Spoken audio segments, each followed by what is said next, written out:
This is Mark Van Doren, and this is capital of the state of Maryland. A small seaport in the 17th century, it has now grown into a town of many traditions.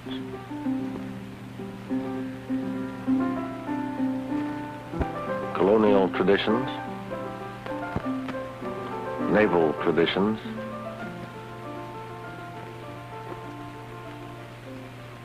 college traditions. I'd like to introduce you to St. John's, one of the oldest colleges in the United States. It is by choice a small college, limited to 300 students. It is small so that all the teachers can know each student. Small so that each student can find his own place in the college community. About a century ago, John Stuart Mill, the philosopher and economist, said that men are men before they are lawyers or physicians or manufacturers. And if you make them capable and sensible men, they will make themselves capable and sensible lawyers or physicians or manufacturers. This is the tradition of the liberal arts. At St. John's, this means learning to think, to analyze problems, make judgments, and express ideas.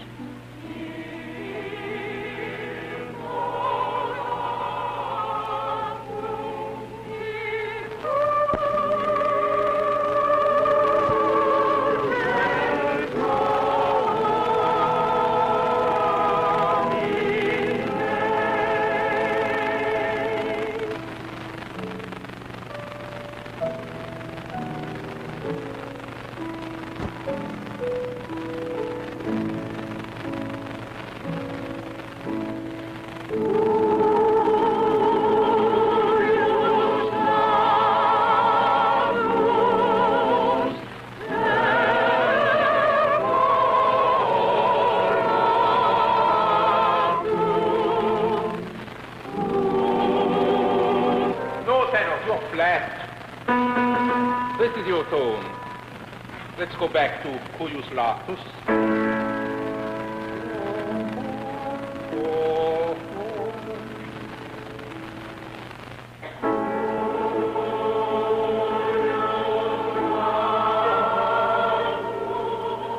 Every student follows the same course of study: languages, mathematics, laboratory science, and music, which all center around seminar discussions of great books.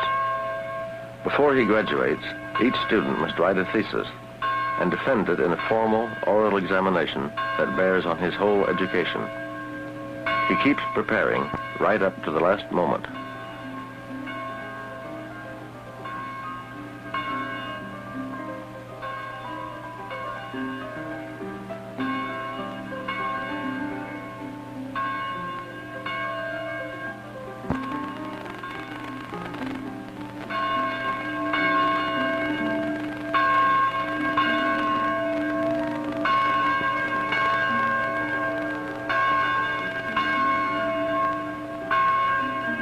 Each student is expected to answer questions that relate his thesis to the whole 4 years of study. Perhaps the best way to see the unity of the college program is by listening to parts of a student's oral examination and then going back to see where some of his ideas came from.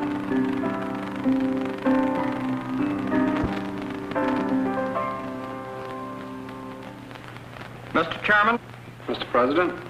I present the candidate for the degree of Bachelor of Arts, William Herbert Barrett, to be examined on his thesis, Political Facts and Natural Law.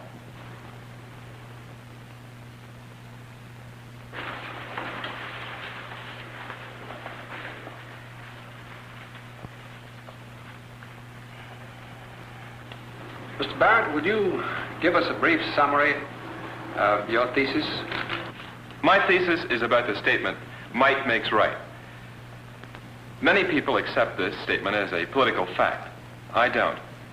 To show that they are wrong, I have to prove that might makes right is not a law of human nature. Now, there are many kinds of laws, and they're not all the same. There are civil laws and scientific laws, laws about the way things are, laws about the way things ought to be. Many kinds of laws. Differences between them had come up in all of his classes. But it was in the laboratory that Barrett first began to see the basic problem of law. 3.8.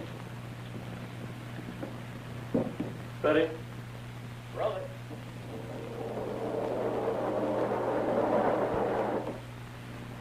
.8. 3.8. Are you sure? 3.8. Oh, say, Mr. Wilburn, Yes? look at the results we've been getting. It's not so bad. They look pretty bad to me. We're about 1/10 off. Well, that's pretty close to what other people are getting. Yes, but according to Galileo's law, we should get 3.9. Why can't we get that? Do you think Galileo did better? Why, sure, he must have. It's his law.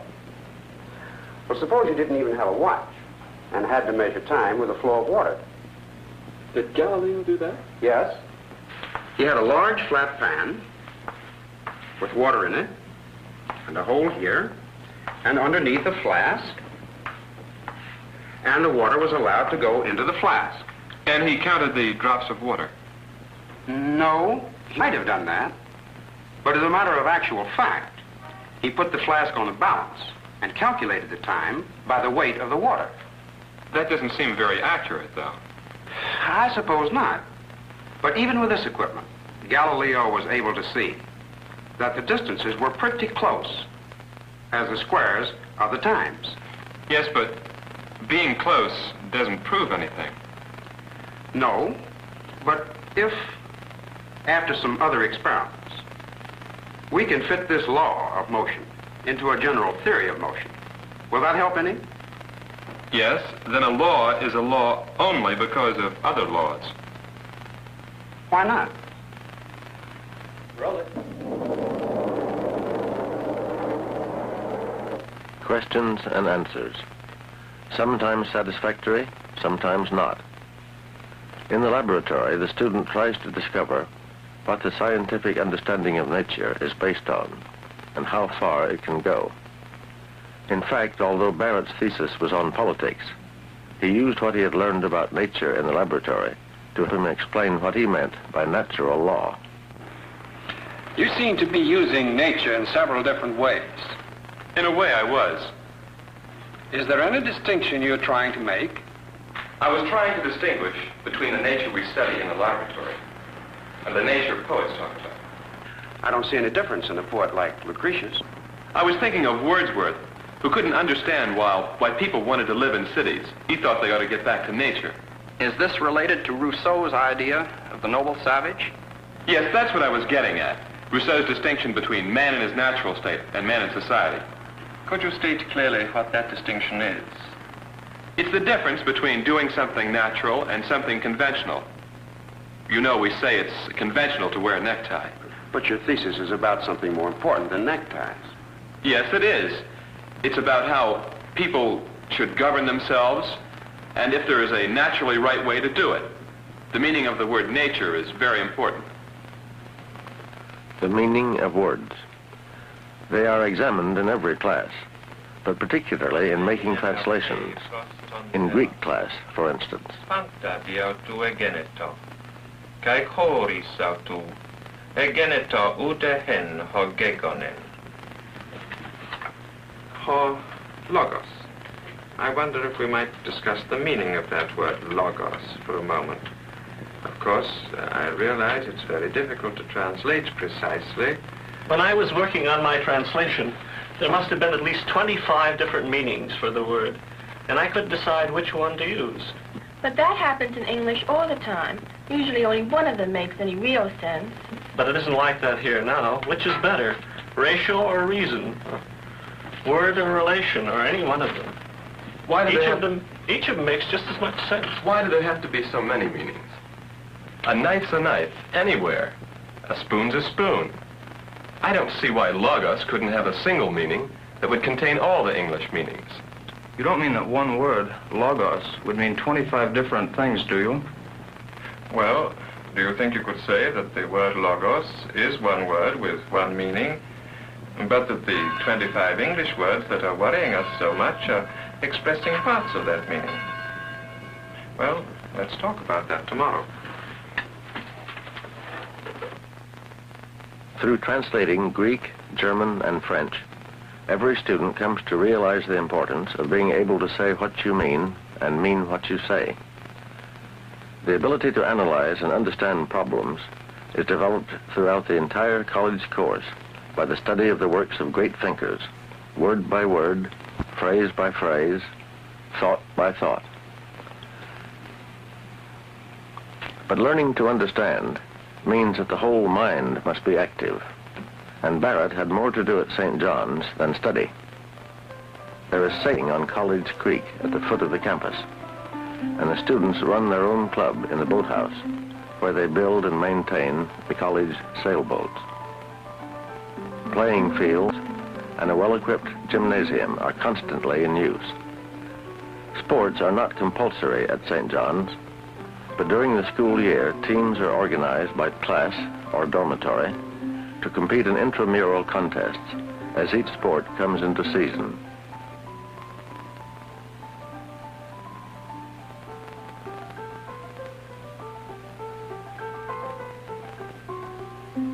Winter has its particular activities.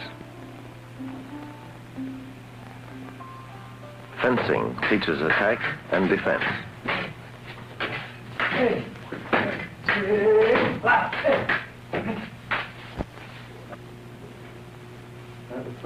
And as fencing develops the sense of physical timing, acting in plays develops the powers of poetry and rhetoric. What thou wilt. I am thy hero. Pick it up, come on. And like Lymander am I trusty still. I like Helen till the fate shall kill. Oh, kiss me through the hole of this vile wall.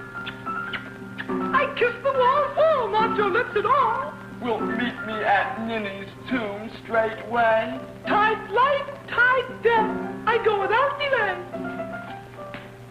Thus have I wall my part discharged and so, and being done, that wall away doth go. Every Friday night, the whole college gathers in the Great Hall for a formal lecture, the only time the students are lectured at in St. John's. And these lectures bring into the college community the varying viewpoints of outstanding scholars, scientists, and public men. Later, the students and faculty get a chance to question and argue with the speaker. And these question periods are often so exciting that they continue for 2 or 3 hours. You remember Augustine says, I know unless you ask me, and perhaps the philosopher should consider saying, yes, I can govern all right, but don't call on me to do it.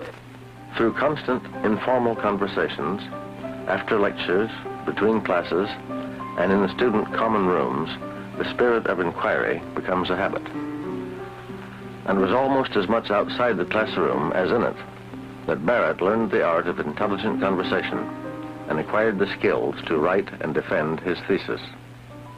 It seems to me at this point that your thesis requires all the citizens of a democracy to have some understanding of natural law. Yes, that's my point. Does this understanding come naturally, or do you have to learn it? Well, I learned from Plato that learning itself is a natural thing. Could you say a little more about that, please? Well, I think that Plato means that we're not aware of just how much we know, and it's the task of the teacher to make us aware. As a matter of fact, that's what happened to me at St. John's. And do you think you know everything now? Well, no, of course not. But I found some things that I didn't know, and at least one thing that I do know. What is that? It's that one way we can learn is to get together and discuss our opinions. That is, if we don't mind giving them up when we're wrong. Can you show how that applies to the question about natural law? If you mean by show, demonstrate, I don't think I could. You mean as you would be able to demonstrate a mathematical problem? Yes. The trouble with political problems is that you can't treat them mathematically. Does that mean there's no way to learn anything about political problems? No, it doesn't mean that. You can learn to see more clearly what the alternatives are. In seminar, for instance, I came to see the importance of the disagreement between Aristotle and Machiavelli. It had taken Barrett a long time to learn to handle questions like these, to see how science and philosophy and mathematics influence each other and our daily lives. He had to distinguish meanings and analyze ideas. He had to be able to present an argument with a strict logic he had learned from mathematical discipline. But there had been moments of frustration and even of despair. Are the same, and so on. Now, I think before we go over the proof, we should remind ourselves of where we stand. Figures A and B represent what? The Ptolemy's hypothesis. In each case, the Earth is the center of the universe. C is the Copernican system. The sun is at the center, and the Earth revolves around it. It's just as if the sun and the Earth had swapped places. That's right. And let me emphasize again that all this has nothing to do with observations. Nothing. It's a purely geometrical affair. Do you understand that? Well, what bothers me is I can see that the three hypotheses are mathematically equivalent, and that in the first two, the difference is only mathematical. But between Ptolemy and Copernicus, there's the difference of whether the Earth goes around the sun or the sun goes around the Earth. Now, how can that be just a matter of hypothesis? Well, why not? An hypothesis is just a guess about the way things are, and the only way we have to test it is to see whether it fits with the observation. But don't you see that both of them fit the observations? That doesn't settle a thing. Prove that the Earth goes around the sun? Well, you see, this is a terribly important matter, and we'll have to go into that in greatest detail. Right now, I think somebody ought to prove what we already have proved. Will you go up and try?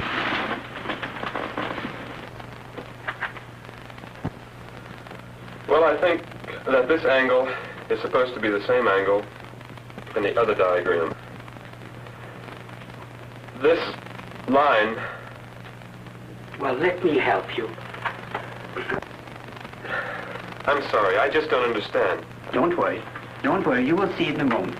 Miss Carey, will you up? Questions and answers.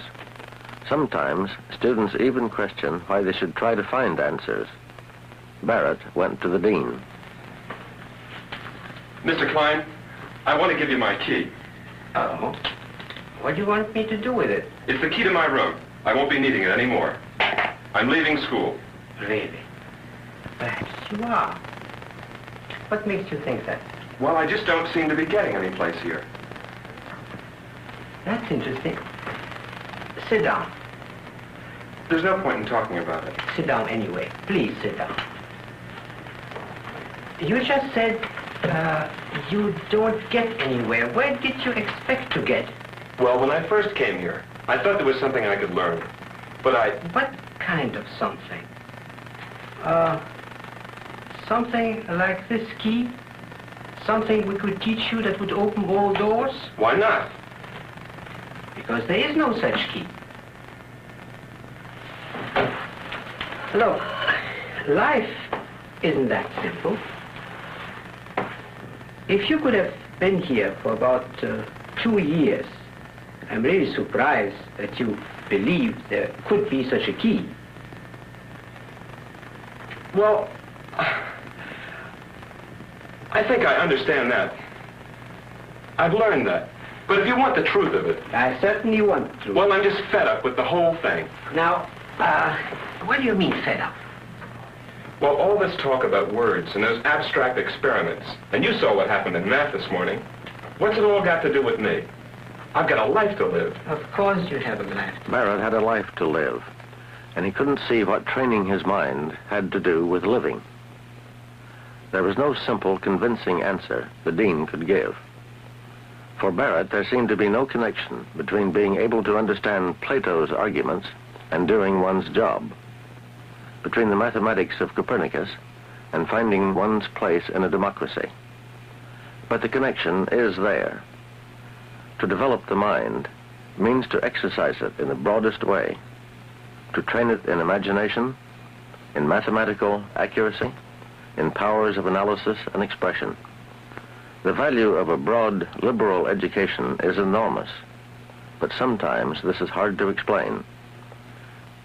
The dean could only try to prevent Barrett from making a hasty decision. Let's go to the coffee shop and have a cup of coffee. Come on. Well, maybe I can wait that long. And a little longer, perhaps. Barrett agreed to wait and see if he could find for himself the answer to the question no dean or teacher could ever answer for him. All around him, the other students continued to question and argue, study and play. But for Barrett, there was something missing. He didn't see what St. John's could do for him. In class and out of class, and in seminars, the conversations went on without him. But doesn't Machiavelli say in this passage that the prince must know how to act like a beast? Act like a beast? That sounds like a jungle.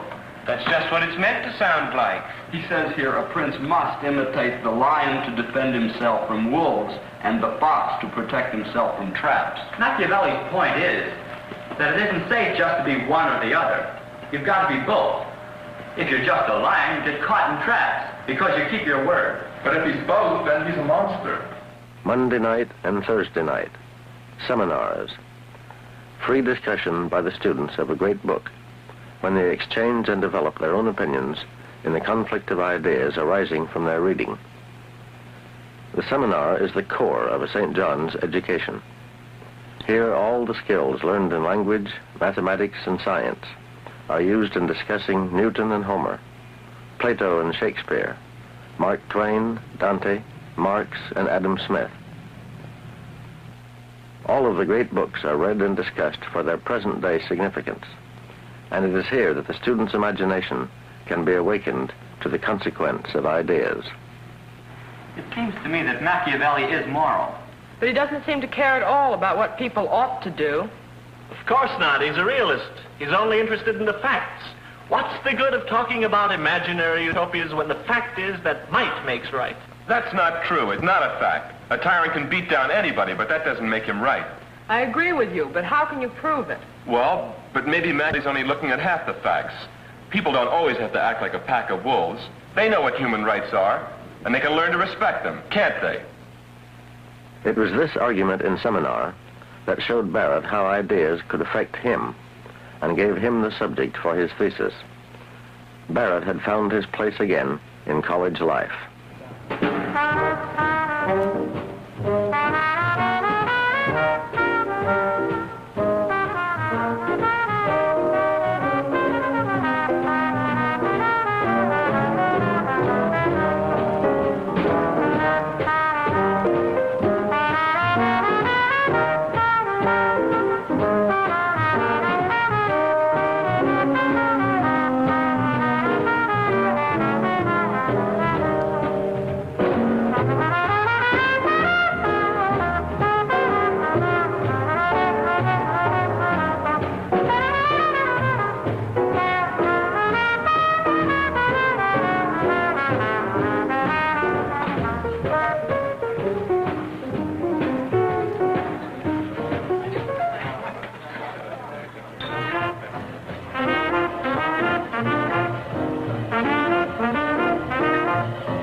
After Barrett's discovery in seminar, he went on to learn more and more about the place of education in society.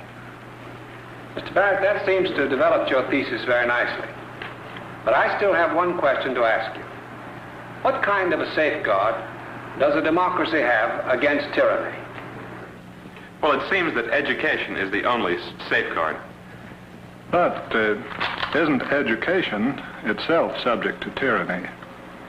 Wouldn't it be possible to set up an educational system that would help to enslave people? Yes, it would. I was thinking of an education that would teach you to think yourself.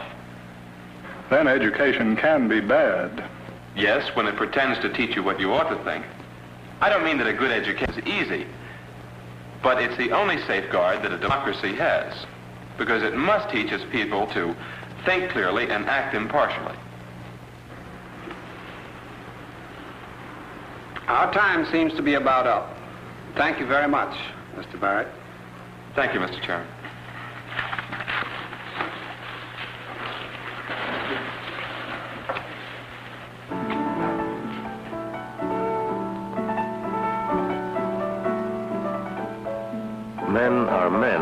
before they are lawyers or physicians or manufacturers. And if you make them capable and sensible men, they will make themselves capable and sensible lawyers or physicians or manufacturers. Making them capable men is what St. John's sets out to do.